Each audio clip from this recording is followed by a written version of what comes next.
Sings sweetly in the trees. When I look down from lofty mountain grandeur and hear the brook and feel the gentle breeze, then sings my soul, my Savior God, to thee. How great thou art, how great thou art, and sings my soul, my Savior God, to thee. How great thou art, how great thou art, and when I think that God His Son must bury, sent Him to die, I scarce can take it in. And on the cross, my burden gladly bearing, He bled and died to take away my sin. Then sings my soul, my Savior God, to thee. How great thou art, how great thou art. Then sings my soul, my Savior God, to thee.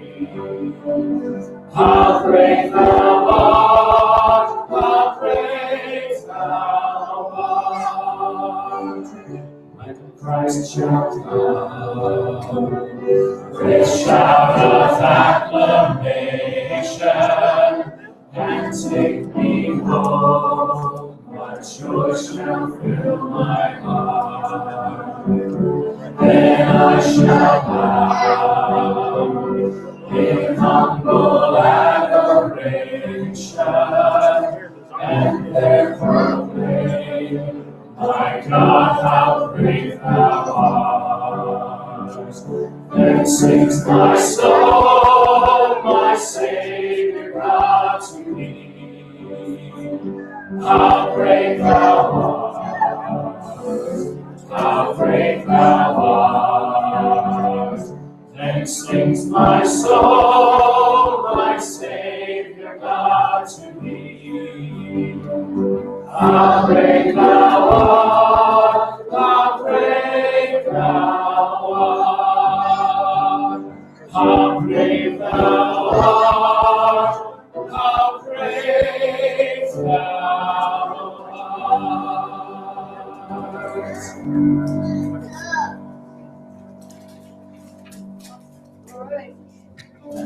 You know, one of my favorite parts of like some of these older songs is the lead time of that last song, just like right there. Verse 3 just always just guts me.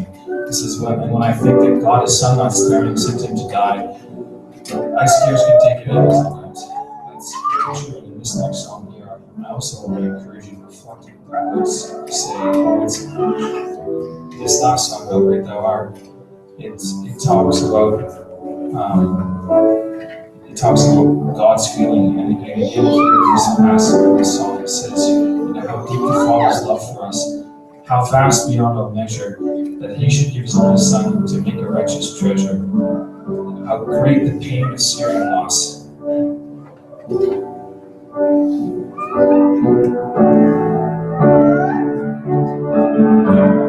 The phrase that just really strikes me as a parent. The Father turns His face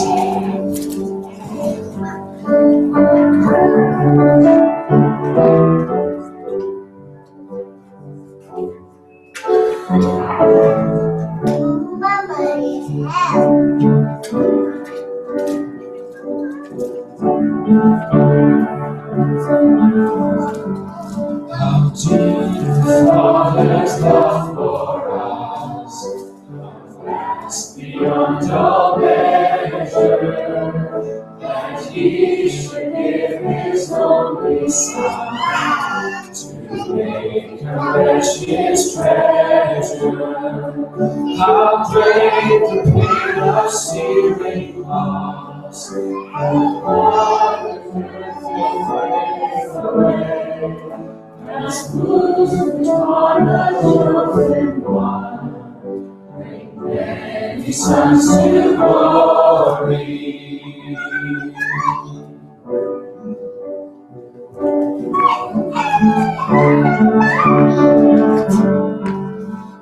Behold the man upon the cross, my sin upon his shoulders.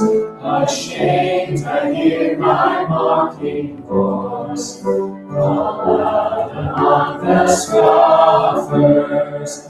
It was my sin that held him there, until it was accomplished. His dying breath has brought me life. I know that it is finished. I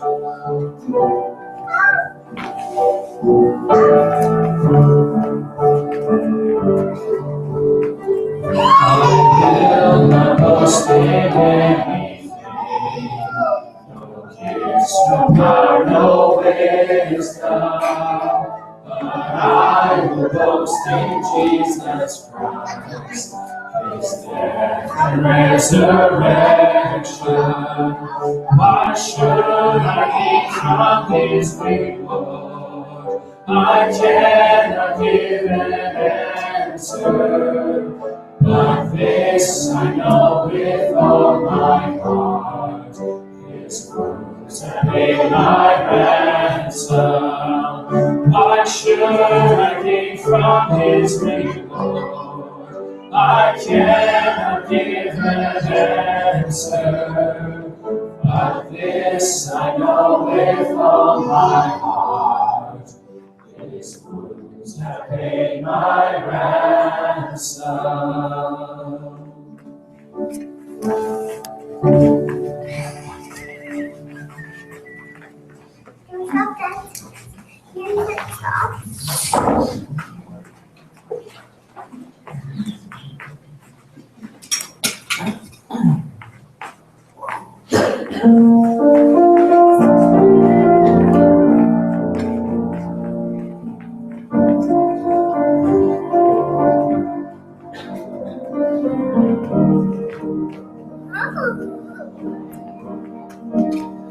Beauty of your majesty, display for all the world to see. Is there any wonder? Is there any wonder? Glory of your holiness, mercy of your faithfulness. Is there any wonder? Is there any wonder?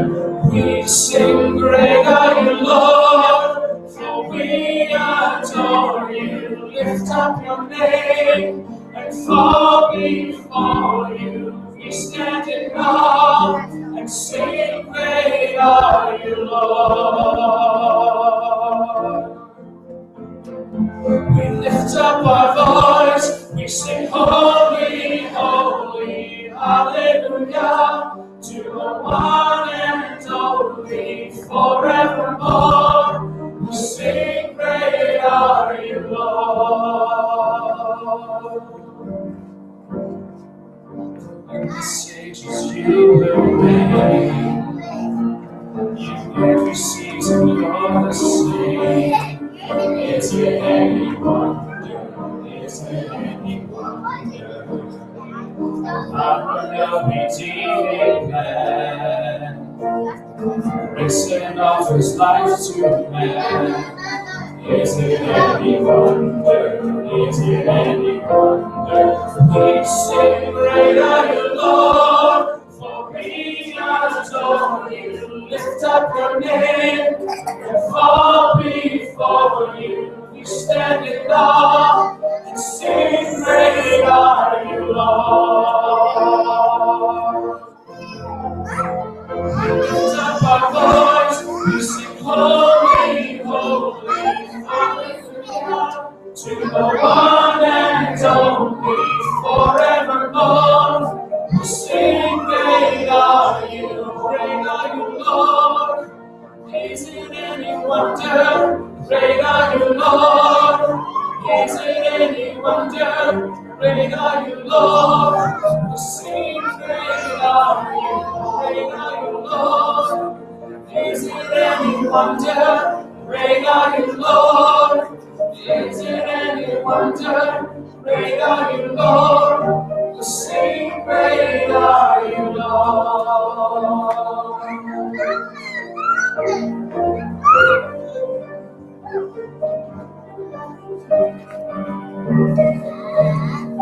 Sing, great are you,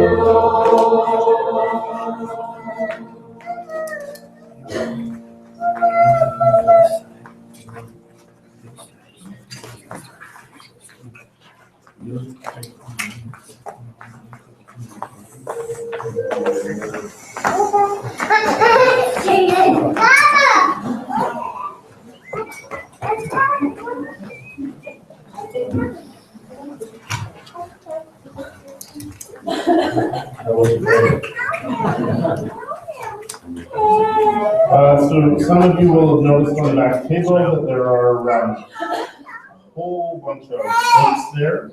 Dennis and Cheryl are relocating and downsizing, and so they have a bunch of these books that they would prefer that you took.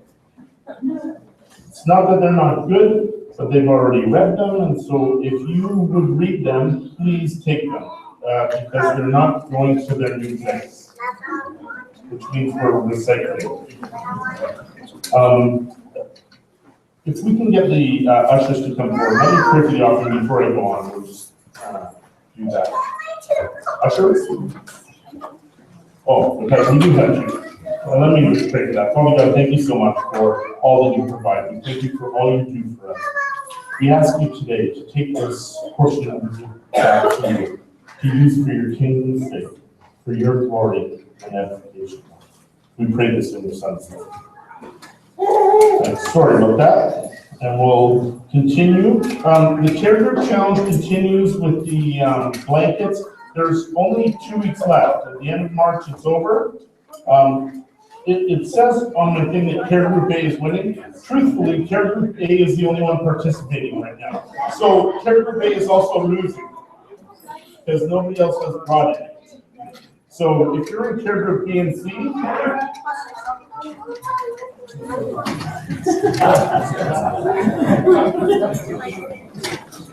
the senior highs are away at their retreat right now.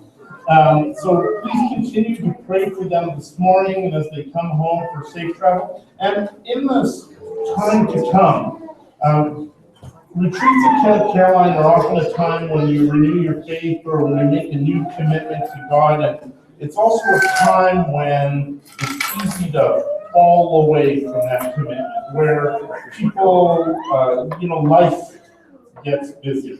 And we all get that in our daily lives. You come here on a Sunday morning and you hear a message, probably not from me, that motivated you, and you walk out the door and then life hits you, or sports are on TV, or something distracts you from what you want to do. And this is a danger for the senior high youth, and we just would ask you to continue to be in prayer for them as they go into this week, as life catches up to them, as they return to school and other obligations that they're continue to be drawn to God, and that God will put people around them that would strengthen that faith, that would allow them to continue to grow in Him. So just please be praying for that. Coming up in a couple of weeks in 3 weeks is Easter. The Thursday before Easter, we're going to do a Passover Seder. So we're going to get together at night. We're going to have share some of the traditional elements that Jesus may have been participating in. We'll learn a little bit about them. We're going to do it. We're asking you to participate in the potluck, so bring something to share with everybody else. But it was a really amazing time last time. So if you want to join us for that, we're going to do that on the Thursday before Good Friday. here at the church, where I don't know if there's a time, I don't have a time. Let's call it 6 o'clock, how about that? Does that work for everybody? I know it's not the holy time of 7, but will 6 work for everybody? Okay. That's a late supper for you, Gordon, but maybe you can have it'll be like a snack after your 4 o'clock supper. See, it's a joke. It's old. And at least on TV, old people eat really early.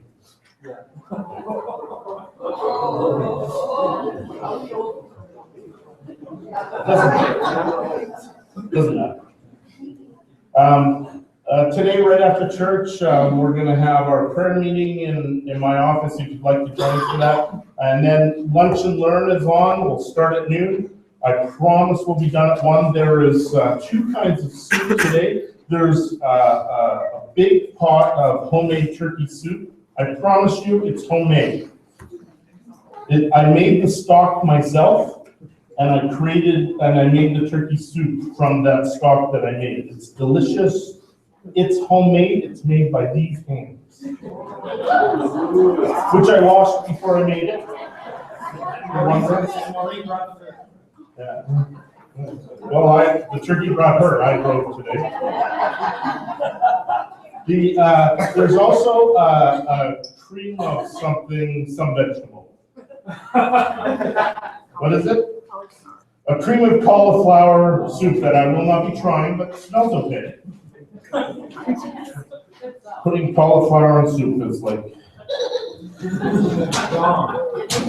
I have nothing to say. Anything I say right now, I'm in trouble. I'm already in trouble? Anything I say more? Yeah. So anyway, the turkey soup's awesome. And there's lots of it, and there's only a little bit of the other soup, so, But you should try it so that whoever made it, not saying any Maureen, but won't feel it.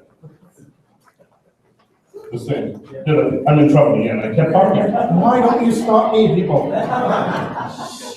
Thank you. That's too late. If we can get the elders to come forward. We're prepared to do communion. As Jonathan was sharing this morning, I couldn't help but be struck by that exact thing on a communion Sunday.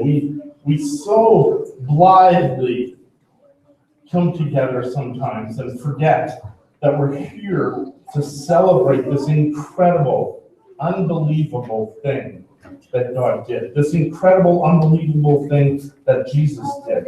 And it's so easy to just say, yes, we are going to now eat this cracker and take this juice, forgetting that we're doing this to remember the time when the entire universe could not look at the pain caused, but that transformed the world forever.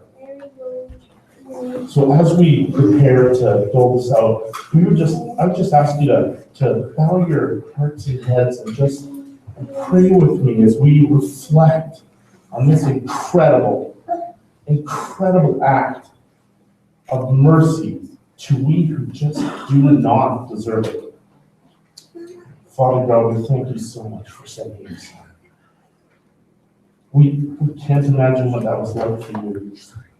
We are so thankful that he came. We're so thankful that he's taken the punishment for us. Expressing it in words just does not do justice, but it's all we have right now. We thank you, and we ask you as we take these elements, just remind each of us of that powerful work, and let us renew our passion for you and your Son. We pray this in Jesus' name. Amen.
Papa, Dad. Papa.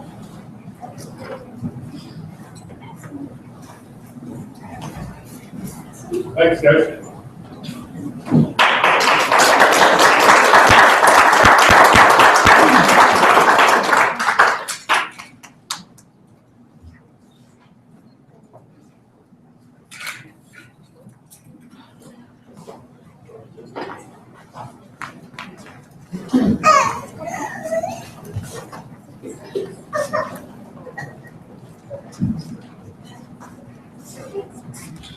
We're going to pray for the kids as they go to nursery and Sunday school, so please bow your heads.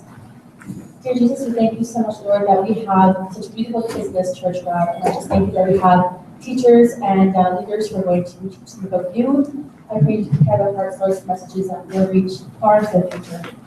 And we pray.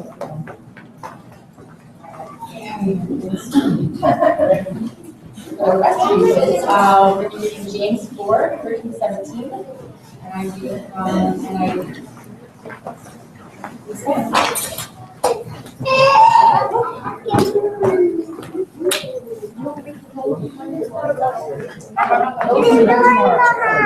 Now listen, you who say, today or tomorrow we will go to this city, spend a year there, carry on business, and make money.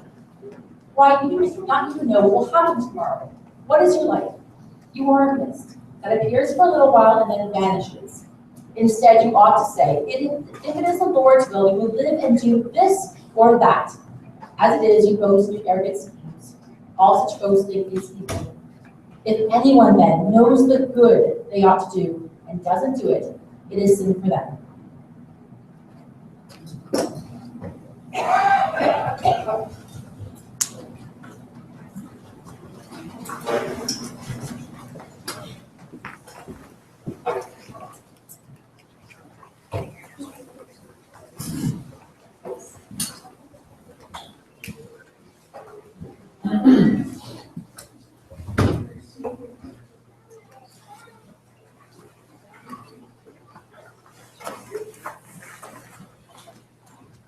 Well, as we continue this series on James, we have a couple more weeks left in it. We're gonna wrap up before Easter.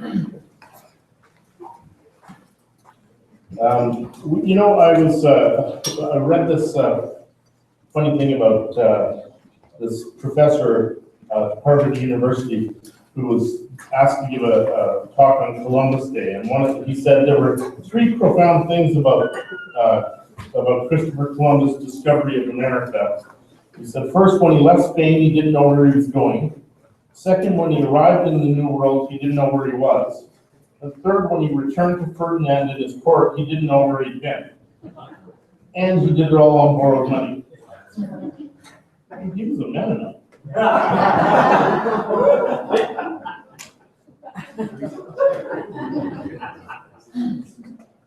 If anybody doesn't get that, just talk to Harold.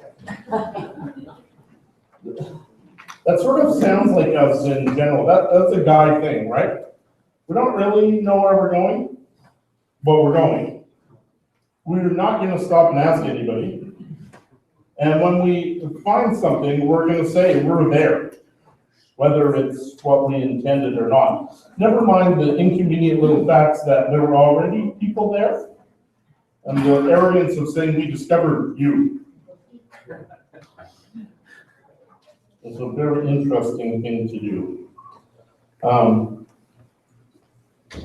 There's a Greek phrase used in this at the beginning of this passage, which pronounced agonoun, and it means it's this phrase that we've translated.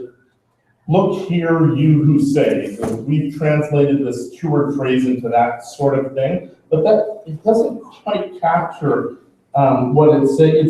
It sort of means lead away immediately. It's this idea of the passage trying to say this idea of you who are so arrogant in knowing where you're going. Lead on, show us this way that you have discovered. And that's when Shakespeare would say, lay on, Macduff, you lead the way, you take us in the way we should go. James starts this whole passage by implying in this Greek language that there's foolishness afoot. He goes on to nail it down, but he starts with this Greek phrase that means, in your folly, lead the way. Hopefully not a general. We have this thing about who's in front and who's leading the way, and we elect politicians that hopefully will lead us in a promising direction and trust that they're going, and we're excited when they happen to be church-going folks, right? You hear that Stephen Harper has a Bible beside his bed, and we're like, oh, well, good. That's a good thing. Is it necessarily a good thing? I think James would say, it by itself does not mean enough. It doesn't tell us enough, because it's a human trait to make plans and go forward. And he's saying that it's okay to make plans. James here is talking to a group of business people who are saying, we're going to go to the city, we're going to stay there for a year, we're going to make a bunch of money, then we're going to come home. There's no problem with making plans to go to a city. There's no problem with doing business for a year. There's no problem with making money. There's no problem there. The problem is in the presumptuous phrase, we will.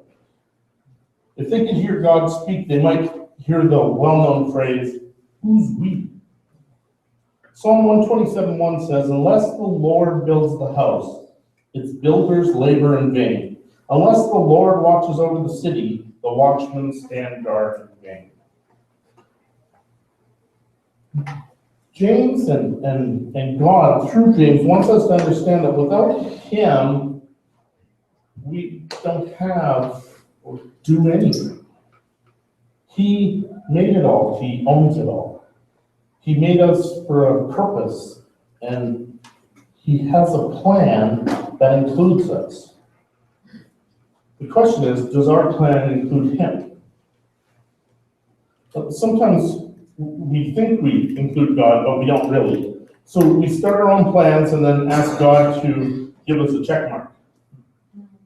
I'm going here, or I'm thinking of going here, and what do you think, God? But I've made the plan. And God doesn't want to fit into a corner. He wants to take center stage in our lives. This is my smartphone. Many of you will have one of these. I can do lots with it. I can play games, which I do a ridiculous amount. I make notes to myself. I have a whole huge list in here of possible sermon ideas for the future, both series and one-offs. And I have a schedule on here. I can plan things. I can go on the internet, send text messages or emails. I have 4 programs to manage contacts, which all suck.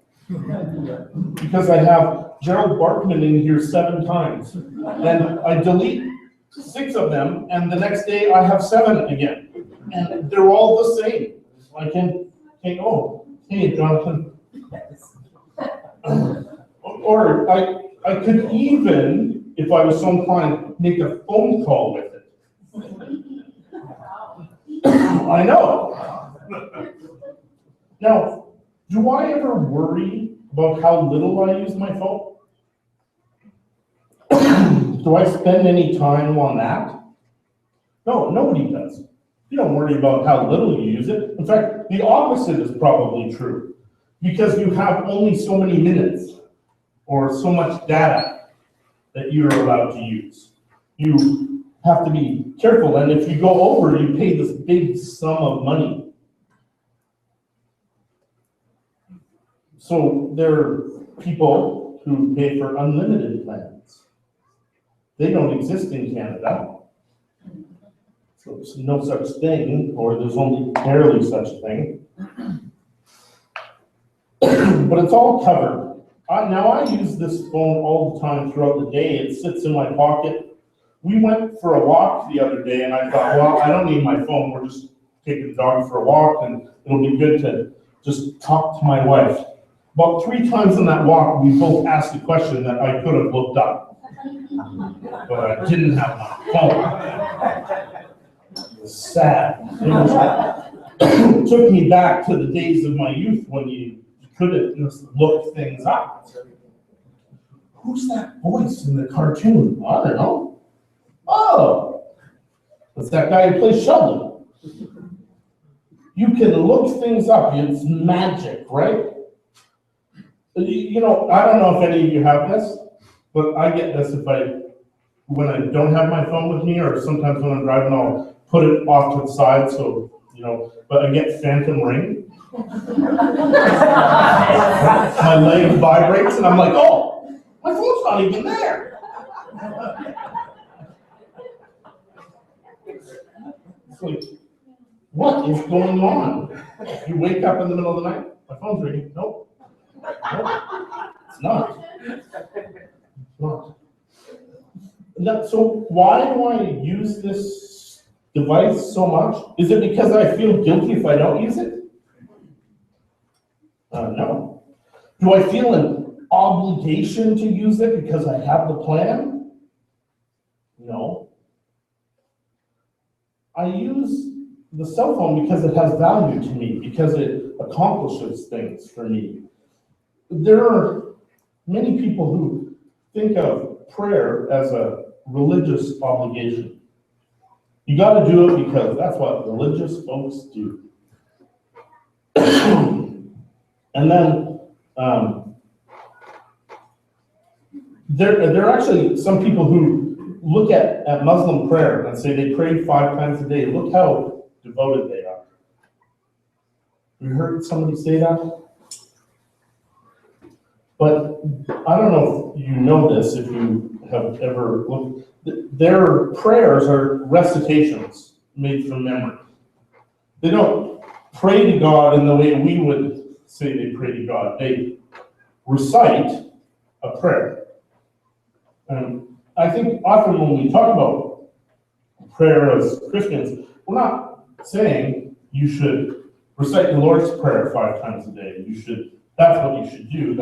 We do that to honor God, but that's not the prayer we talk about if we talk about our daily devotion time.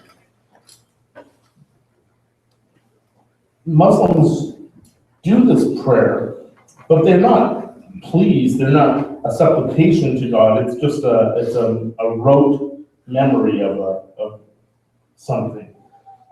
Do you think that's how Jesus prayed when he prayed? Do you think he prayed out of religious obligation? This is what Jews do, so I will. Did he have to fulfill a commitment? Well, I'm a rabbi, so we'll look bad if I don't pray. No, he prayed because he felt the need to pray. He needed to pray.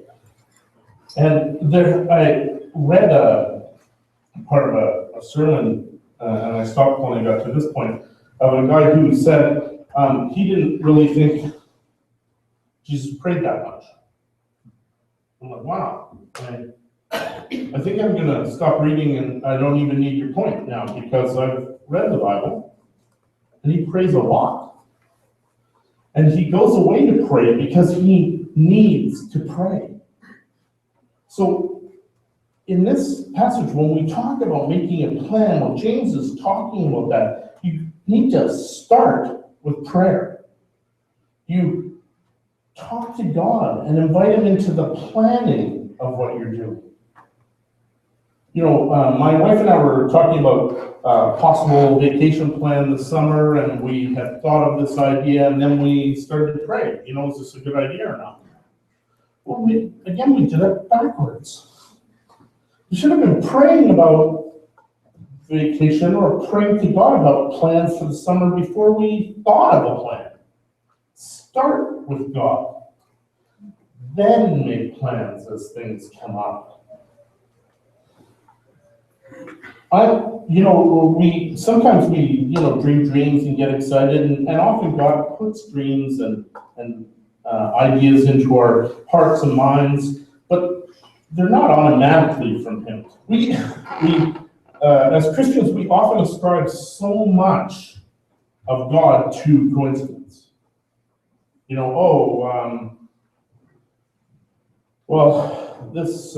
My car broke down. Oh, just yesterday in the mail, I got a flyer for a new car. That must be God.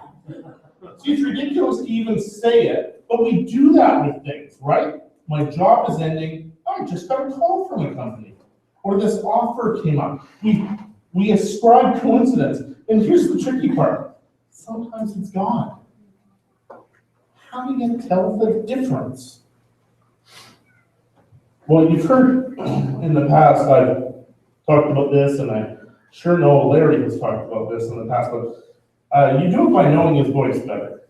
And how do you know his voice better? Well, you pray more.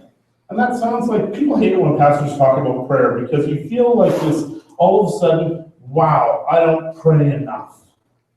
Well, none of us do. I'm better at this than you are. I know that Bill Hybels wrote this book once, Too Busy Not to Pray. And he was saying he was leading this incredibly big ministry that was exploding all over the place. It was the 80s, and he was the flavor of the month in churches and Willow Creek. Everybody did the Willow Creek model of church and everything was going. He was being asked to speak everywhere and write these books. And what he discovered was what was being eked out of his day was his prayer time. And so he said, I'm so busy, if I don't take time first thing in the morning to pray, then my day just does not go well. It doesn't go well. I'm not centered. I'm not focused on him throughout the day.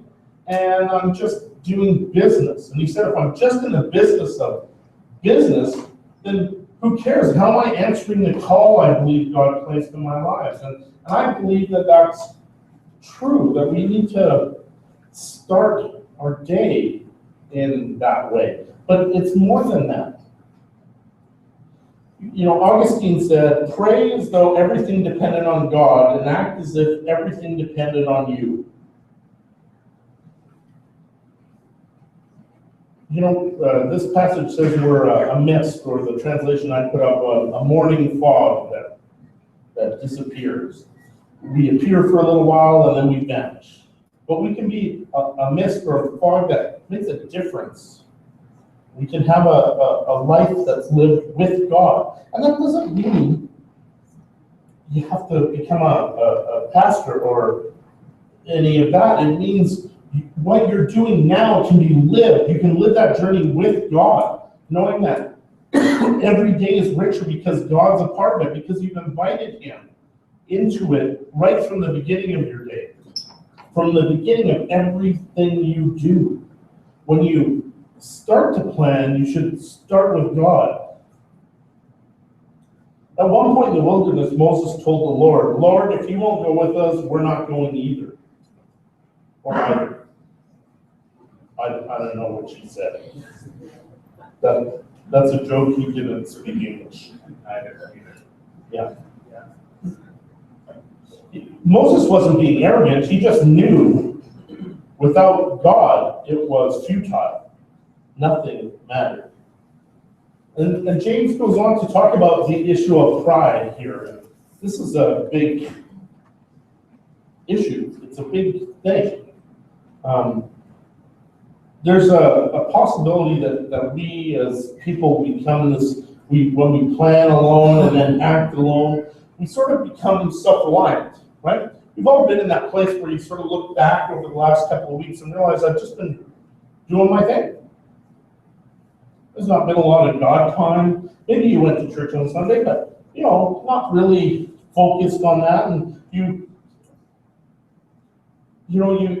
go down that path. And of course the problem with self-reliance is over time, you sort of start to value that. And in our society, we totally value that, self-reliance.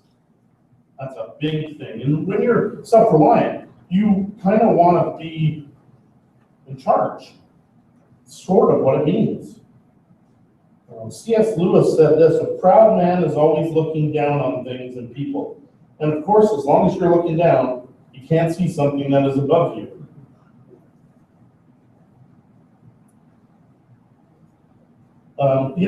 But to preserve your pride, it may be simpler to proclaim that there's nothing above to look at.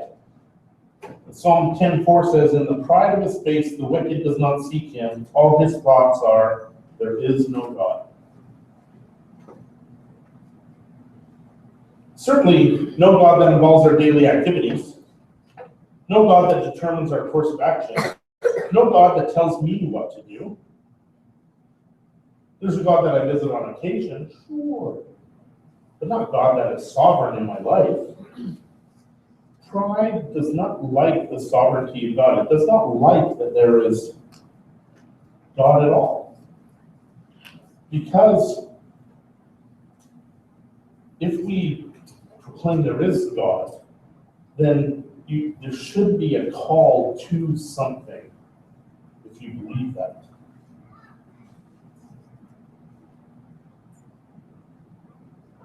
You might express it as there is no God, or you might express it this way. I'm going to Banff for Christmas. James says, don't be so sure. Instead, say, if the Lord wills, I'm gonna go to bed for Christmas. James' point is that God rules over whether we go to Banff. He rules over whether we live to see the end of this message. You know, the remedy for pride is to have unwavering faith in God and His sovereignty and His plans and invite Him into our daily lives. You know, there's a story I read about two Texans who were trying to impress each other with the size of their ranch, and one asked the other, "What's the name of your ranch?" And he replied, "Oh, it's the Rocking R, ABC, Flying W, Circle C, Bar U, Staple 4, Box D, Rolling M, Rainbows and Silver Spur Ranch." And the guy goes, "Wow, that's the name. How many cattle do you have?" He says, "Not very many. There's not so many who can survive the branding."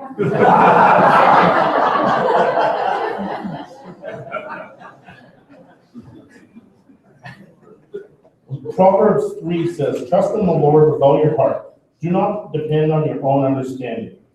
Seek His will in all you do, and He will direct your paths." See, we often ask God for too little. We know what we need, and we want a yes or no. We know what we intend to do, and we want a road sign.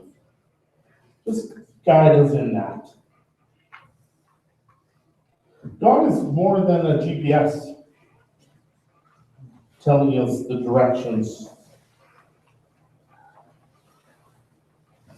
He wants to be leading us every step of the way. And if He's leading, He needs to be in front. If you're in front, you know, there's that old bumper sticker that you see sometimes, you know, "God is my co-pilot." It's one of my favorites because you're in the wrong seat, man. You're in the wrong seat.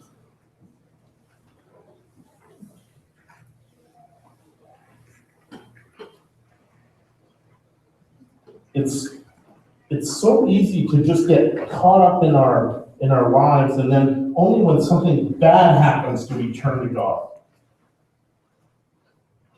You know, even maybe you pray every morning and you start every morning with that, but then when you get into your day, you sit at your desk or you start to do your job, and it's totally out of the window. You just are onto your own thing, and then maybe something goes wrong and you remember, "Well, I need to check back in with God."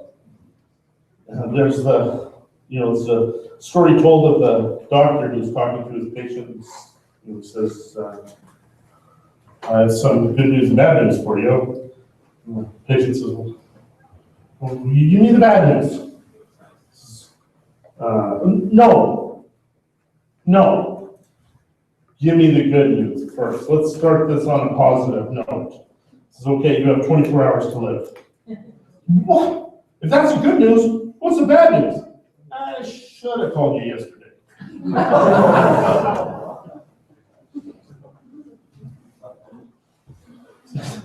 Our lives are short. We're a morning fog, and we don't know the duration. You know, if anything brought that home, it was, the death of Corey Flanagan. He's 23 years old. And just like that, he's taken. And we don't know what is in store for us.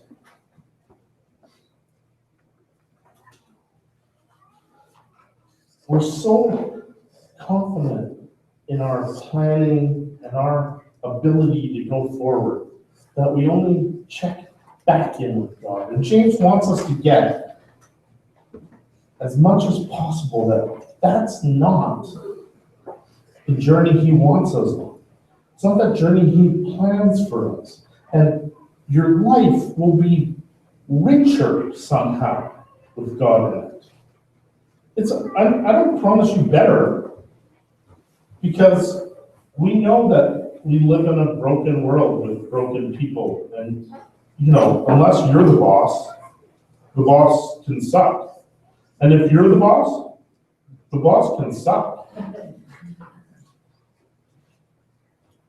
We live in this place where things aren't great. But And we turn to things so easily, like our smartphones or computers that we just have with us. And we need to know an answer, we just look it up, or we need to make a phone call, it's for the moment, we go there. But we don't do that with God. And He's always there. You have unlimited time with Him. I mean unlimited. It doesn't reset at the end of the month, it's unlimited. And we never know when our time here will be done, but we know that if we give our lives fully to Him, our time with Him never is done. And James so forcefully saying, if you know what you're supposed to do and don't do it, you're sinning. Now we all get that. But that wasn't a surprise to me when I read it.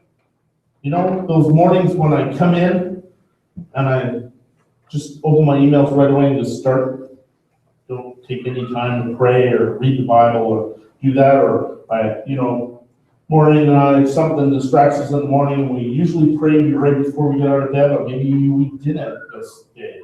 We know that we should, and we know that we feel better when we do.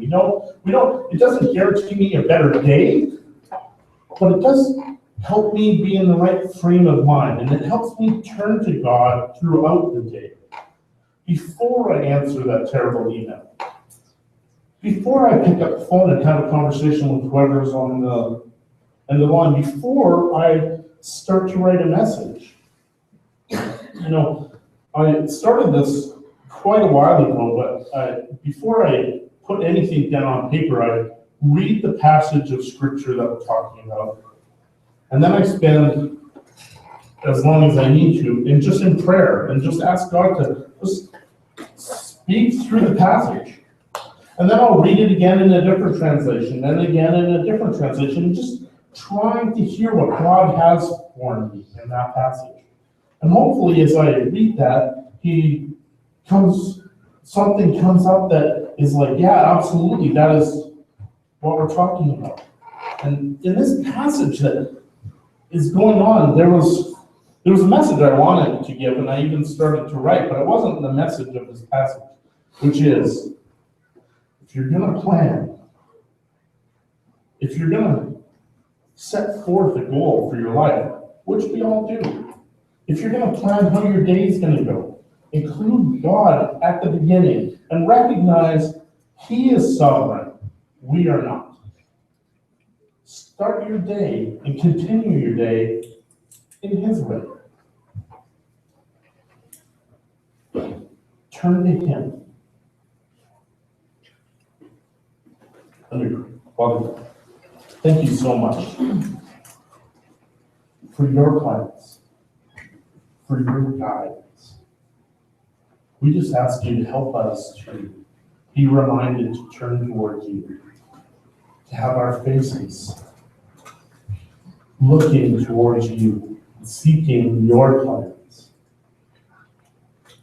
and then making our goals align with that. We ask you today to open this up for us. Allow us to think of you throughout the day so that we are guided by you in a way that's more than just bracketing our days like parentheses, but Lord, fulfilling us throughout. We pray this in your Son's name.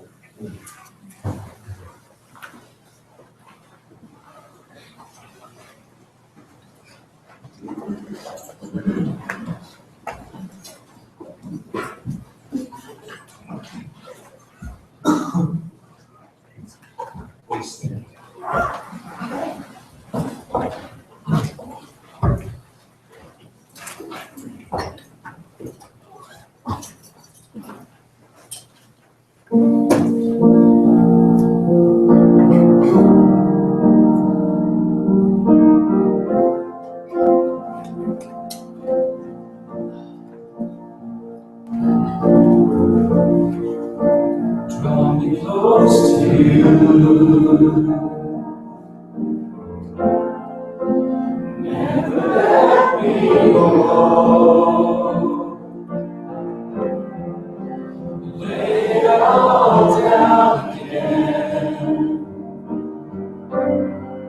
To hear you say that I'm your friend. You're my desire. No one else will do.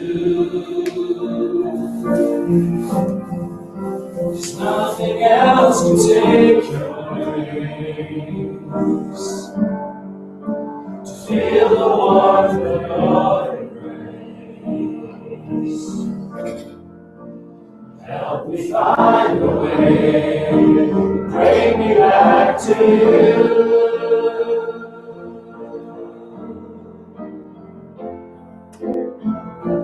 You're all I want. You're all I've ever needed. You're all I want. Help me know you are near.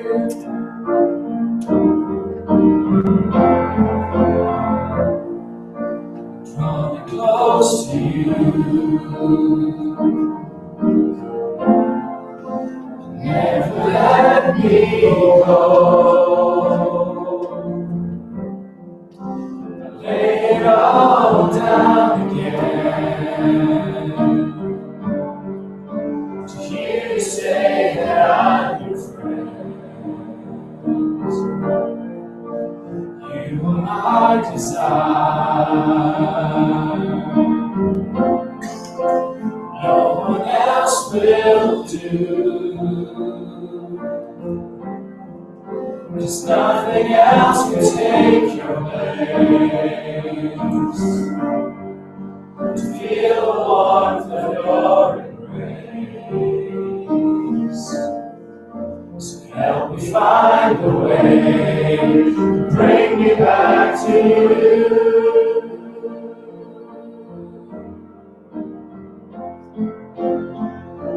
You're all I want. You're all I've ever needed. You're all I want. Help me know you are near.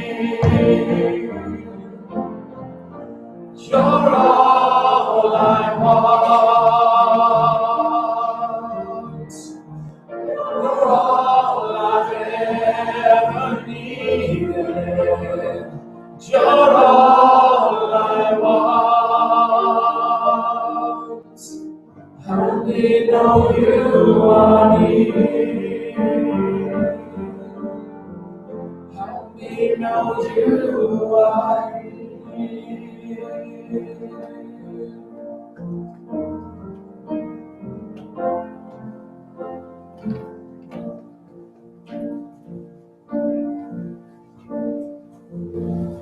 So funny thing about thinking about praying throughout the day and jumping into that, I think often we worry that if we give over our lives fully, totally, completely, absolutely to God, it's going to mean sacrificing something that we want, like the new truck or a bigger house or something like that. When the good news about that is that it might. It might mean that. It might mean a total change in direction in your life. It might. It might not. How will you ever know what His plan for you if you don't actually ask Him what His plan for you is? Maybe it's something so much better than you could ever picture. I was working at Staples.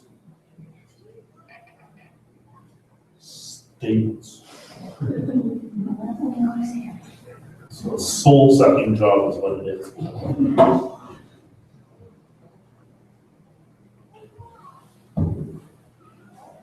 for me, when that call came, it just was it's a change, a transformation of everything I pictured.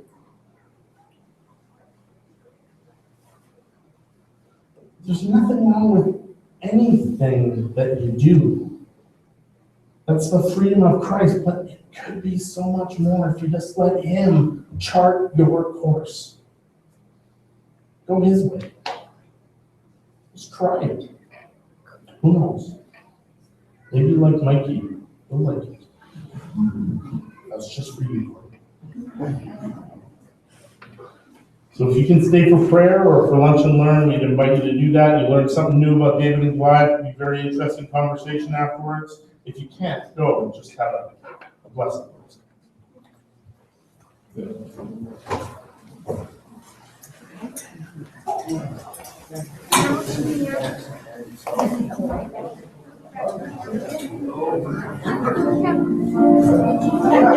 You guys know.